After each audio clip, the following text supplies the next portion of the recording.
Hello, how are you, my dear students? ¿Cómo están? Para comenzar esta clase número 6 de la unidad 2.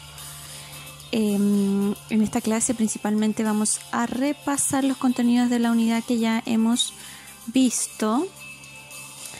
Y la unidad se llama Healthy Habits, ¿verdad?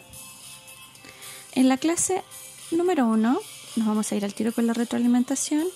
En la clase número 1 trabajamos con el objetivo 1, que era escuchar y demostrar comprensión de ideas generales e información explícita, ¿cierto? Más que nada en esta clase escuchamos la pronunciación de este vocabulario, de estas palabras, de la comida que ustedes ya reconocen porque la hemos visto en otros años anteriores, ¿cierto? No se las quiero volver a leer porque ustedes ya las reconocen la mayoría, ¿cierto? Corn, ahí no sé si esa será nueva, maíz, soup, sopa, rice, arroz. ¿Cuál otra podría ser nueva? Cucumber, el pepino, pepper, ¿cierto? El ají, tal vez, grapes, uvas. Y también en esta clase nosotros trabajamos con el there is y el there are y con otras palabritas más como el some y el any. Recuerden que el there is y el there are significan hay, pero el there is se usa cuando hay uno y el there are cuando hay más de uno. El a y el and significa un o una. Se utiliza el and cuando la siguiente palabra empieza con una vocal. Es la única diferencia entre la a y el and, ¿cierto? Fíjense ahí en el ejemplo. Cuando la otra palabra, la siguiente palabra comienza con una vocal, se coloca el and, ¿cierto? Una n entre medio. Luego tenemos el some y el any, que ambos se utilizan para cosas contables y no contables, pero el some se utiliza cuando hablo de cosas en afirmación, ¿cierto? There is some sugar, hay algo de azúcar. There are some bananas or some apples, hay algunas manzanas, ¿ya? Y el any se utiliza cuando la oración es negativa o interrogativa y es más o menos lo mismo, ¿ya? There isn't any sugar, no hay algo de azúcar, ¿ya? There aren't any apples, no hay nada, puede ser también, no hay algo de manzanas, ¿ya? Entonces era la diferencia, una se utiliza con las oraciones afirmativas y la otra con oraciones negativas e interrogativas, pero ambas pueden ir con el there is o con el there are, ¿ya? Con singular o plural. En la clase 2 empezamos a trabajar con el proyecto de unidad, que se trataba de una encuesta, ¿cierto? De una entrevista, entre un nutricionista y yo, porque yo estaba postulando para un reality show, ¿cierto? Entonces empezamos con algunas preguntas como What's your name? Se supone que la nutricionista me está haciendo estas preguntas. How old are you? ¿Cuántos años tienes? Y después me empieza a preguntar sobre mis hábitos alimenticios, sobre lo que como, qué comida me gusta, dice la primera, what food do you like? Y se respondía indicando I like y luego la comida, ¿cierto? La 2 dice what food do you frequently eat? ¿Qué comida tú frecuentemente comes? Y ahí va la respuesta, ¿cierto? I frequently eat. What food can you find in your fridge? ¿Qué comida hay en tu refrigerador? Y ahí teníamos que usar el there is o el there are, ¿cierto? Indicando la comida que hay en mi refrigerador. Y la última dice, what food would you like to eat in the reality? ¿Qué comida te gustaría comer en el reality? Si es que ingresaran a un reality, ¿cierto?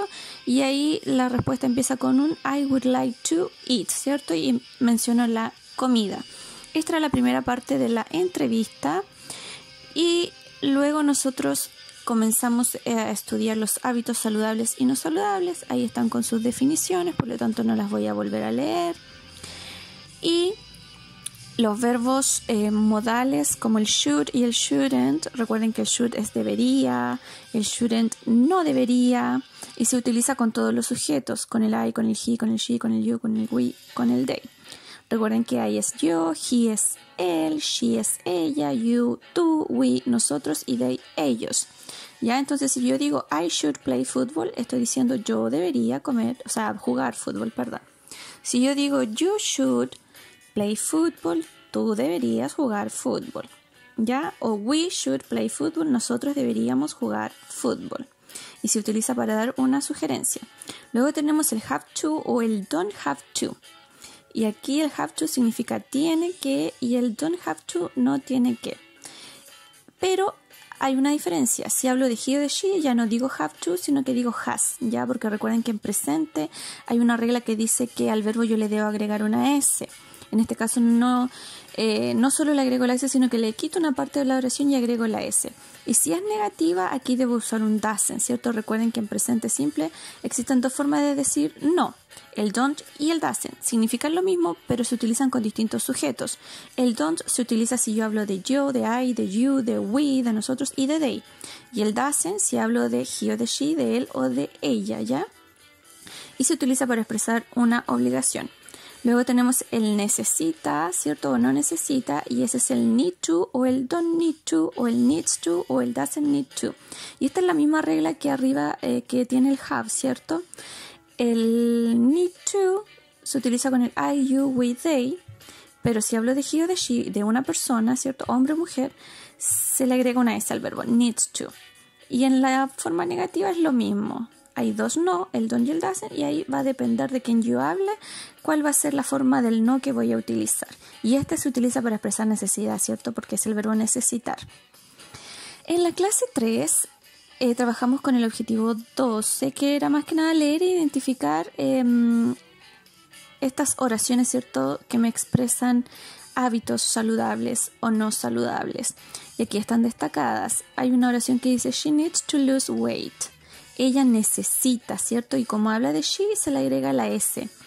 Necesita perder peso. Luego dice, she has to improve. Y aquí estamos usando el verbo tener. Pero como hablo de ella, tengo que usar el has en vez del have. She has to improve her daily habits. Luego tengo, she should stop eating junk food. Ella debería parar de comer comida chatarra. Y así, ¿cierto? Además, aquí abajo tenemos el verbo modal can't, que también ustedes ya lo conocen, que es otro verbo modal que significa no puede en este caso, pero sin la comita y la T significa poder. El can, ¿cierto? Luego, en la clase 4, trabajamos con el objetivo 8, que era demostrar conocimiento del lenguaje, pero era de forma oral, ¿cierto? Dice, da sugerencias de hábitos saludables para este niño y también dile cosas que no debería o no necesita hacer. Pero esto era todo de forma oral. Yo podría decir, you should stop eating chocolate, por ejemplo. O you need to do exercise. Tú necesitas hacer ejercicio. O you have to drink water. Tú tienes que beber agua. Y ahí yo estoy dando sugerencias y de forma oral. ¿Ya? Y en la clase 5 trabajamos con el objetivo 14 ya para terminar nuestra entrevista. Yo les di el formato de la entrevista. El título, ¿cierto? Interview to apply to the reality show. Entrevista para aplicar al reality show. Y luego está el diálogo. Ya traten de respetar eso. ¿Qué cosas dice el nutricionista? ¿Cuál es mi respuesta? Porque ahí donde dice me es porque estoy hablando de yo. Luego el nutricionista otra vez me dice how old are you? Y yo respondo I am 13 years old. Y así. Y aquí en la última parte yo tenía que agregar esos 5 hábitos de vida saludable y 5 hábitos que debes evitar de hacer, ¿cierto? Pensando en que la nutricionista me está dando todos estos hábitos, todas estas sugerencias. Y para eso yo tenía que usar el should, el have to y el need to. Ahí en la última parte, ¿cierto? Como está indicado. Arriba tenía que agregar las preguntas que trabajamos en la clase 1 y 2. Y luego abajo va lo que trabajamos en la clase 3 y 4. Para terminar nuestra entrevista, ¿cierto? Nuestro proyecto de unidad y enviarlo. Todavía hay plazo, chicos. Traten de terminarlo en esta semana y enviarlo al correo colsanjuan. ¿Cierto? Le ponen un punto. deptoingles@gmail.com. ¿Ya? Para yo revisárselos y seguir avanzando, mis pequeños. Les agradezco un montón todo el trabajo que han estado realizando. Ya me han llegado algunas entrevistas. Los felicito a los pequeños que se están esforzando por ir al día. ¿Ya? Y recuerden que esto lo están haciendo por ustedes, por su desarrollo, por su educación y se les agradece un montón, ¿ya? Tanta responsabilidad. Llegamos al cierre. Closure, dice what, ¿qué hemos estado aprendiendo? En esta unidad hemos trabajado con los hábitos saludables, no saludables, ¿cierto? Estábamos trabajando en un proyecto de unidad, la cual era una entrevista, y yo les fui guiando en todas las clases, indicando en qué cosas podían avanzar en su entrevista para hacerla entre todos, ¿cierto? ¿Qué no hemos aprendido? ¿Qué no estará tan bien aprendido? Espero que el uso del should, del have to y del need to estén bien, ¿ya? Porque eso era más que nada lo nuevo, porque la comida eso ya lo habíamos trabajado en años anteriores. Y creo que el have to y el need to y el should también, ¿ya? How, como hemos estado aprendiendo, recuerden que en cada clase hemos ido trabajando habilidades distintas. En una clase escuchamos, en la otra leímos, en la otra hablamos, en la otra escribimos y así hemos ido tratando de reforzar el contenido para que se quede en nuestra memoria. Ya, mis pequeños, espero les haya gustado la unidad, el trabajo, que estén muy bien, se les extraña mucho. Bye bye.